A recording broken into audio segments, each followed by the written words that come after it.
Hi everyone, Stephen here. So I wanted to record this because I'm often getting asked the question about, so naturally kind of the things that I offer in the wellness space is around things like mindfulness, purpose, meditation and all those kind of things to basically help people to kind of reach calm, reduce stress in their life, kind of achieve a new vision, new goals, all that kind of thing.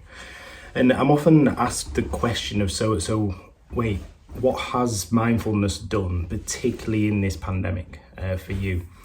And it's quite interesting, and I maybe hinted at it at one of my last videos. That the last video I did, I basically just finished my run. I was literally steaming from the run.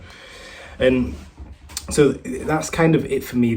So mindfulness has been a real catalyst in my life. It's really kind of enables quite a profound change in my life.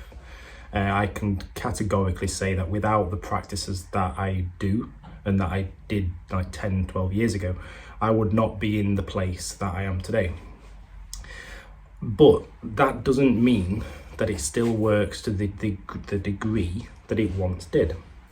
And that's not a bad thing, right? So we often may put it a bit on a pedestal and think that if we're going to sit down for 10 minutes and do a practice, that we're going to wake up and everything is going to be okay. That is not the case. That's definitely not the case, right? So what I find mindfulness does for me is it provides a platform for me to just rest, for me to just kind of just be in my mind, monitor thoughts, see what's happening, see what's going on, and then kind of give me maybe a bit of guidance, a bit of a step forward after the practice.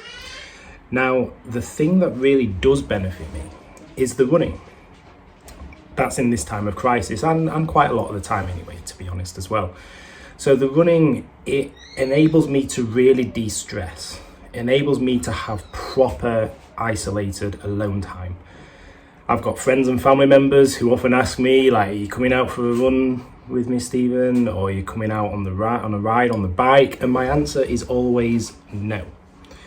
I cherish that time for just me, that I go out and it's just me.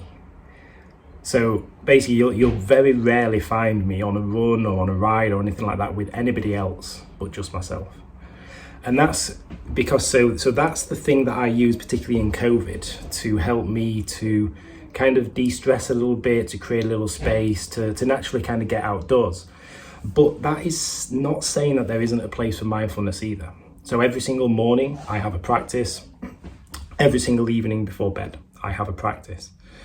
And this really does help me. It kind of acts as a bit of an amplifier to things. It allows me to kind of sit, absorb, self-reflect and all that kind of things that are very, very important. But what it doesn't do is necessarily help me as an individual to basically combat kind of many of the stresses or the strains that I face. That's where running comes in. So I hope that answers the questions that I'm often getting in on this topic. But I think one of the fundamental things is that these are my own experiences. My experiences will be fundamentally different to yours. I know many, many friends, many colleagues, they use mindfulness to a massive degree to help them to combat stress. And that is the same for this pandemic that they're going through now. So, what the message here is that, yes, these are my experiences, but what you need to do is find out what works for you. It might be mindfulness. It might be a combination of mindfulness and exercise. It might be something like knitting or sewing. It might be something like doing some DIY, maybe taking a walk outside in nature. Either way, you just need to figure out what it is that works for you. Enjoy.